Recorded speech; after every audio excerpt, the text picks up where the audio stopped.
Alright, hi guys, my name is Rachel Nidek and I am from Rochester, Minnesota, and I chose to start a master's program in, I guess, the young adult stage of life. I just graduated with a bachelor's degree in 2016, so I've been out of school for only a couple of years and wanted to jump in and be able to start a career in mental health as soon as possible and get as much education and knowledge as I can while taking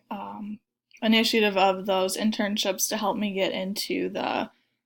working field because I don't have much experience with mental health social work jobs yet. But I'm excited to start this class with you all, and I've liked the first class, so I think that this will be a good choice for me, and I can't wait to watch the rest of your videos. Thanks, guys.